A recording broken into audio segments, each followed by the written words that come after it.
So Bionicle has ended. Again. In less than 2 years we've gone from LEGO's official announcement of Bionicle's return to its sudden cancellation.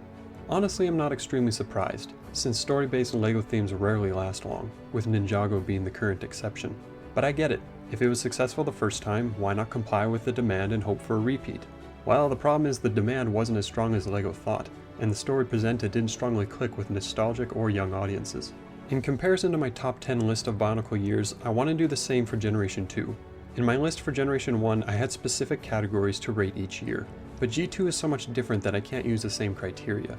For G2, I'm looking at the sets, the location, the characters, the movies, the books and comics, and the overall story like I did before.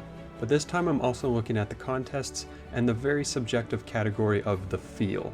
I'll admit my bias that I wasn't a big fan of the reboot and wasn't as invested as I was in G1, but I want to try to be fair and look at the reboot for what it was. What I believe LEGO did best were the sets. The 2015 Toa look awesome. Although I personally am not a big fan of Pohatu and Onua's design, they each carry unique personality and a harmony between posability and functionality that has given the Toa sets high reviews from many in the community. Sure, they are simple CCBS sets, but the 2016 sets began the push away from the simple structure and added the more technic pieces to recreate the classic Bionicle look.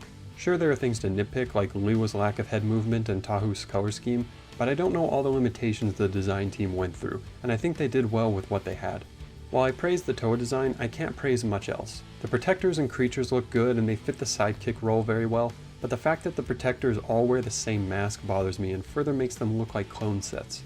I feel the Lord of Skull Spiders misses the posability functionality harmony and suffers in the posability aspect. The Skull Army sets look good for what they're advertised to be, but I believe some look much better than others on a far wider scale than the Toa, with Skull Scorpio being the biggest sufferer.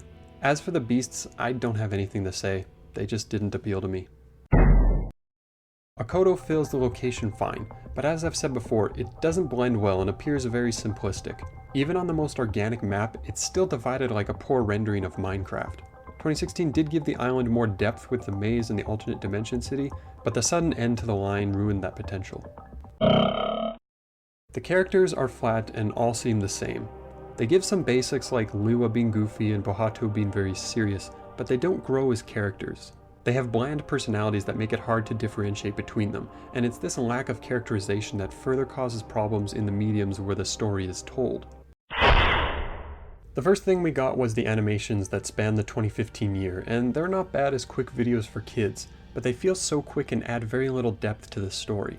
I prefer animations that rely on text, because the narration in these videos was quite awkward and took away the realness of the older animations. And by realness I mean that we watched the story unfold in front of us instead of relying on a narrator to tell us the story through his interpretation. Once those were over, it was time for the Netflix TV show. First off, the very idea of a TV show was exciting, and the animation style is well done and personally reminds me of the 2005 Hordika videos, but this show is best watched on mute. Is it just me, or do all the characters sound the same, in tone and behavior? I don't get it. I knew it. That was great! They all acted the same and gave sarcastic quips in the same tone, which further made them hard to differentiate. Okay then. Oh, great. Yeah, that didn't help. The childish personality works okay for Liwa, but not characters like Kopaka and Pohatu, whose awkward dialogue did not match the stern attitudes they were advertised as having. I won't be as harsh as others have been on the ending, but I do admit it should not have ended so quick and definite. As rushed as 2010 was, it at least ended with Tahu saying, "It is time to begin," not, "Oh, the Toa did it and now they're gone and it's over." It felt like Bionicle was a hot potato LEGO couldn't wait to get out of their hands.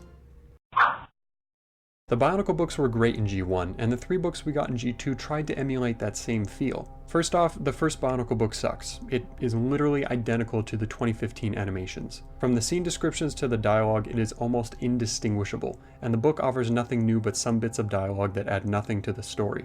Maybe the story should be consistent through multiple mediums, but if that's the case, then why did the first graphic novel stray from that consistency? And also, why didn't the Toa have their golden masks? I think they noticed how useless book 1 was, so they made the next 2 books much better. In the second book, we follow the protectors while the Toa battle the Skull Army, and in the third book we follow the Toa and Agimu as they battle the Skull Raiders before the beginning of the TV show. I wouldn't put these books on par with Greg Farshti's work, but I didn't like the first Bionicle books by C.A. Hapka in G1, so if given more time, I believe the books would have become better as the team got more comfortable. For the graphic novels, the art looks great, but the first one does not provide much of anything new that isn't already in the animations, and by default the first book. The second graphic novel, however, gave a detailed account of what happened before the Cataclysm, along with details of the island and parts of the culture, which started to give the world some life and history that stirred my interest. But then Bionicle ended, so whatever. Looking at the story as a whole, they clearly stood by keeping it simple, but for me it was far too simple to connect with. TTV makes a good case that while the complexity of the first generation may have overwhelmed newer fans, the solution was not to take it to the extreme in the other direction.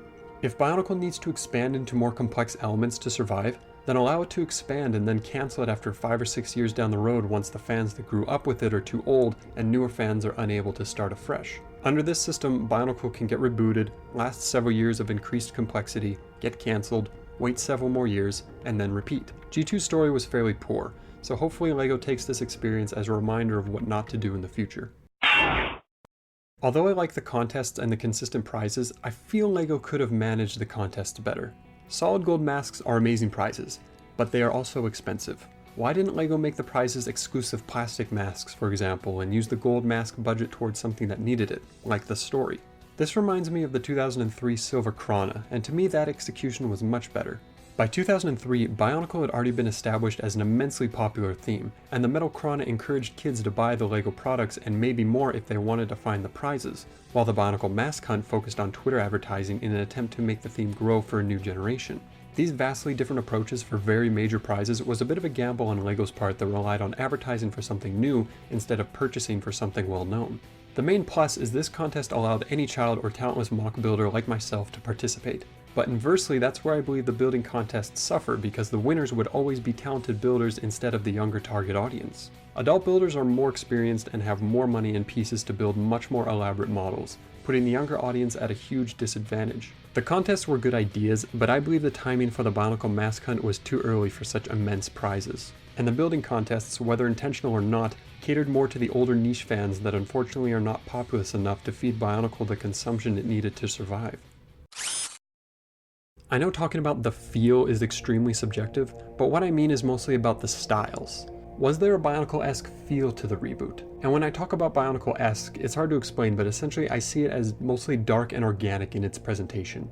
In 2001, Bionicle had 3 main visual styles: the Templar animations, the short movies, and the comics. The reboot's 3 main visual styles were the cartoon, the TV show, and the graphic novels. To me, Bionicle's reboot feels too bright and surreal, and the only element of organicness I saw was in the Okoto map from the website. Although the Templar animations are mostly bright visually, the realness of the auditory atmosphere negated much of the cartoony graphics, which is an element I see lacking in the 2015 animations.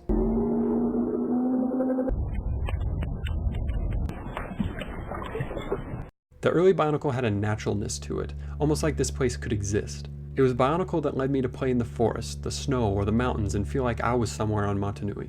I'm trying to challenge myself to look at Bionicle objectively through a child's eyes without using nostalgia, but I cannot tell if it's genuine criticism of the modern Bionicle or a longing for what I believe Bionicle is. All I can say is it doesn't feel right to me personally, and that's completely subjective. Maybe the younger audience LEGO tried to target this time isn't interested in this kind of theme, so in the future if LEGO ever decides to implement a third Bionicle generation, LEGO may have to maintain a darker tone of realism and target slightly older LEGO fans if it is to be successful. But that's just my opinion. That said, regarding what some say about a third Bionicle generation, I don't see a chance of that happening anytime soon. In my Bionicle 2015 video, I argued that the reboot was targeted towards nostalgic fans and the new fans, which matches LEGO's statement about Bionicle's cancellation about wanting to revive a childhood favorite and bring it to a new group of fans. The reason I believe Bionicle will be dead for a long time is because if sales were as low as many theorize, despite the purchasing power of both new and nostalgic fans, where's the business logic to reboot Bionicle a third time if it did so poorly the second time? But if the stars align and Bionicle comes back, they would have to time it perfectly. Compared to 2001, the world is different, LEGO is different, what LEGO fans want is different. LEGO has to wait until the environment is perfect until they can give a reboot a second try. But I don't see such an environment occurring for a long time. As far as ranking the 2 new years, I'd honestly rank them pretty low. The sets were pretty good, the contests were fun, and the location worked, but the story didn't capture fans as well as the first generation, despite the many mediums at their disposal and the work of talented artists and writers. The shoutouts to old fans were fun, but I think what lost our attention was that the shoutouts rarely connected back into the story on a deep level. I wouldn't call Generation 2 a failure, but it can't be called a success if it got cancelled so abruptly. It was a reboot that tried to grow, but the environment wasn't ready for what was presented. Maybe Bionicle will come back in the future, but for now, LEGO should focus on other things. But they should be alert for the environment and the possibility of that Bionicle window opening again.